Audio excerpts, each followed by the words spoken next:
Hello again, and welcome to part 3 of our discussion of health, safety, and security matters for students participating in an ASU Global Education program. Again, my name is Dan Hart, and I'm the Associate Director of International Health, Safety, and Security here in the ASU Global Education Office. In this part 3, we'll be talking about things that we want you to know and do while you're abroad. Here's a preview of the information we'll cover: tips for staying safe, alcohol awareness, appropriate behavior, asking for help, information about water safety and road safety, and finally, what to do in case of an emergency. So let's get started. As we explore tips for staying safe, it may go without saying, but it's critical that you respect local laws and remember that you're subject to the ABOR Student Code of Conduct while you're abroad. First, use common sense, always. There are so many things that you may take for granted when living at home or at ASU that you should not ignore while you're abroad. Consider some of these tips, like lock your doors, don't keep large amounts of cash on you, never walk alone, don't draw unnecessary attention to yourself, maybe try to blend in, don't swim in water when there's no lifeguard on duty, and definitely don't swim when intoxicated. Avoid any protests, large or small, avoid political demonstrations, and never drink in excess. Second, remember that although you may be of legal drinking age in the country you're visiting, you're not permitted to consume alcohol during program time, and possession or consumption of alcohol in your housing may be prohibited. Remember that ASU prohibits the sale, use, or possession of any controlled substances during your program. Now, having said all of that, we know that many ASU students do choose to consume alcohol during their own free time. So the points here on this screen are really intended to get you thinking about responsible alcohol consumption so that you can avoid some of the tragic pitfalls that other ASU students have fallen into. When you're at home, you and all your friends know the area, you know the customs, you know how to get home at the end of the night even if you're drunk. But I'm telling you, binge drinking will draw unnecessary attention to you and your friends. It will make you less aware of potential danger and will disorient you in an unfamiliar location. And all of that could make you a target for people who prey on drunken American tourists. And believe me, there's a lot of them out there. The important thing when you do go out and drink is to be smart. Stay together, look after each other, be aware of your surroundings all the time, and be aware of the potential consequences of alcohol misuse and abuse. Third, observe the locals, ask questions, pay attention to the behavior of local people so that you can better understand how they act in different settings, like at a bar or at a party. In most cultures, it's not the norm to go out and get as drunk as you can as fast as possible, like many students here in the US do. Instead, the pub may be a place to go catch up with your friends over a few drinks over the span of several hours. Drinking to excess in a setting like this will make you stand out, and really not in a good way. Walking down the street, notice that the locals walk with a purpose.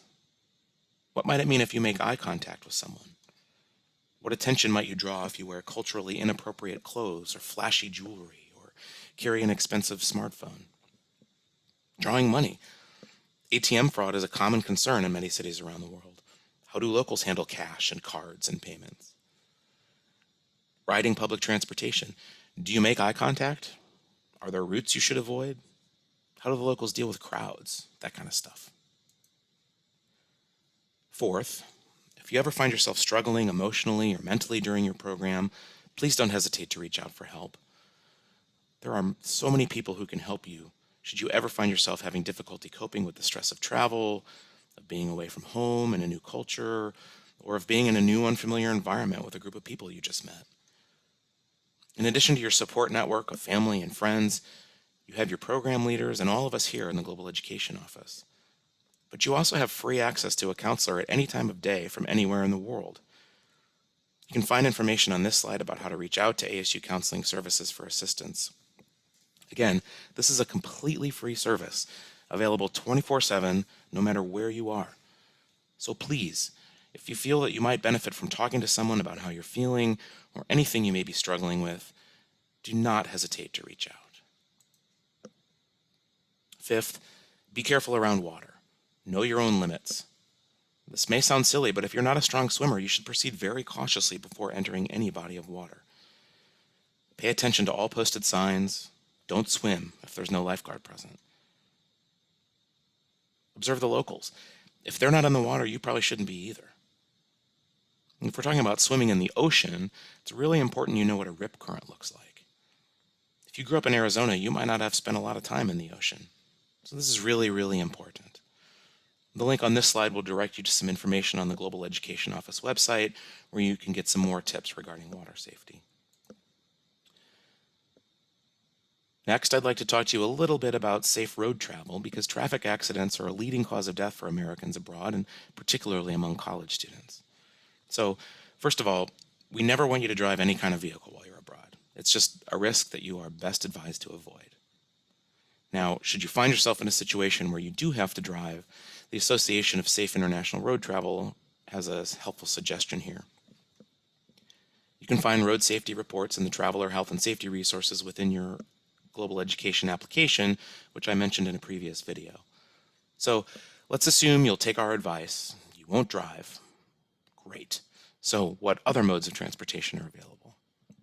Well, do some research to figure that out. Find out, what are the safe modes of transportation? Are there particular kinds of taxis you should use? Are there particular kinds of taxis you should avoid?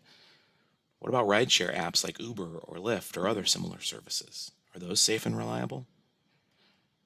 We want to make sure that you avoid nighttime road travel, even if you're not driving. Overnight road travel is dangerous. It's hazardous. So if you can avoid it, please do so at all costs. And the last 2 points on this slide are really designed to get you thinking about what are the other things you might need to know that could impact your ability to get from point A to point B on the road. Finally, despite your best efforts, if you do find yourself in an emergency situation, make sure you know how to get assistance. Step number 1 here is get help as fast as possible. Emergency services in your location may not be 911, so make sure you know what number to call in case of emergency. You want to make sure that you notify your local emergency contact as soon as is appropriate. If this is a medical issue, make sure you contact ASU's insurance provider. There's a phone number here for CISI, and we'll talk a little bit more about that in part 4 of this series, but make sure you know how to reach CISI so that they can provide assistance when you need it. We want to make sure that you keep your family and friends back home aware of your situation as appropriate, and as soon as it's prudent, we want to make sure that you notify ASU, because we can help. You can reach us 24/7 through our emergency phone number, which is 480-965-3456.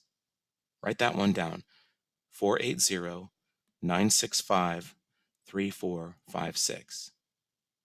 If you've downloaded the Alert Traveler app prior to your departure or while you've been in your program, you can reach out to ASU 24/7 to request help that way as well.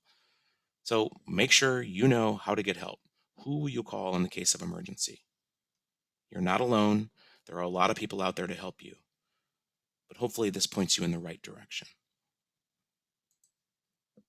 This concludes part 3 of our module on health, safety, and security matters for students participating in an ASU Global Education program. Please continue now to part 4, where we'll talk about what you need to know about your international insurance coverage. And remember, you'll need to complete all 4 of these videos before you proceed to the 10-question quiz.